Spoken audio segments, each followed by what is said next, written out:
So yesterday was Microsoft's E3 press conference where they fully unveiled the Project Scorpio, gave us all the specs and a bunch of new goodies to go with this new upgraded Xbox One console. After the press conference, of course, there was a lot of hate coming from the PC elitists and the Sony pony fanboys, and it's disgusting. It's really disgusting. I'm going to go into the details as to why this console is really fucking cool. Actually, before I get into it, I'm just gonna state that yes, I mainly play on the Xbox One. No, I do not have a high-end, not even a medium-end PC. And yes, I have played on a PS4. I owned a PS4 before that fucking thing broke on me after about 10-11 months. So why should you buy an Xbox One X instead of a high-end gaming PC? So the Xbox One X costs $500. To build a gaming PC to run The Witcher 3 at medium high to high settings costs approximately $650 to $700. That's already more expensive than the Xbox One X, which has been confirmed will be able to run The Witcher 3. It's going to get an update for it at 4K, I'd say around 30 FPS, a stable FPS though. So why don't you just invest $1,200 plus into a high-end PC that can run 4K, uncapped frame rate, and all that kind of good shit? Well, AAA titles nowadays, they're catering more to console players than to PC. If you look at Batman Arkham Knight, that's the best example I can give you. It ran so nicely, so smoothly on console. Of course, it has its problems, its glitches. You look at PC, it's unplayable. It was unfucking playable at launch. You couldn't even play the game. It would crash on you. When was the last time you've seen somebody use a keyboard and mouse on a AAA title game like The Witcher 3? It's been a long time. It's been a very long time. Majority of those people hook up their I think there's a Steam controller. I don't know if you could use that. I don't really know how that works. But I see them hook up an Xbox One controller to their PC, and that's what they use to play their game.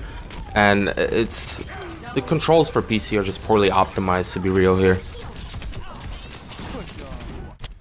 But the argument is understandable when it comes to PC versus Xbox One X. I can see the argument, but it's just that there's more people on a console rather than a high-end PC. It's easier, it's more convenient for people. Now, as for the die-hard Sony fans, man, these people are my favorite. They have such poor arguments. It amazes me how they're trying to shit-talk Microsoft, saying that they had a poor conference when that's just that's not true.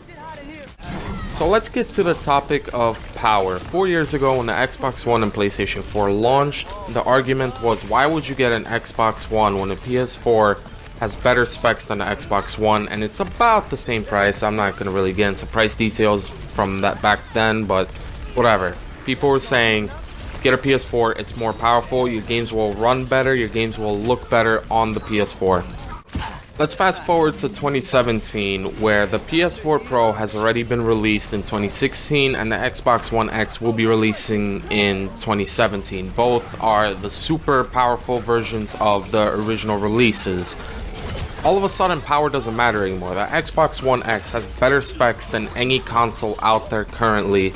Yet, all of a sudden, now that Xbox has a more powerful console, power doesn't matter to Sony players.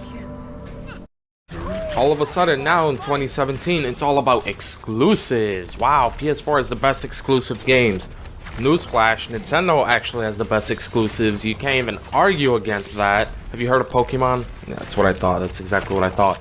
So, the argument for Sony players is that, oh, look at Scalebound, that exclusive Xbox One game that got cancelled.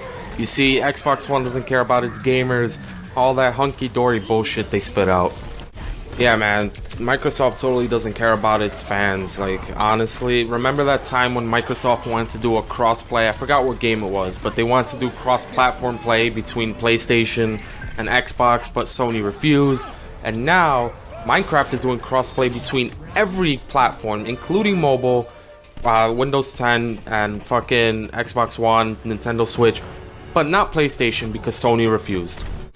Phil Spencer was actually interviewed on IGN, and he stated that he wants to make more first-party games for the Xbox One, AAA first-party games, and that's his plan, and that's what they're going to do. Phil Spencer is pulling the Xbox One, pulling Microsoft out of the gutter after the horrible launch the Xbox One had, making the most powerful console to date, and he said games are on the way. And let's not forget, Microsoft is really trying to bridge the gap between PC and console.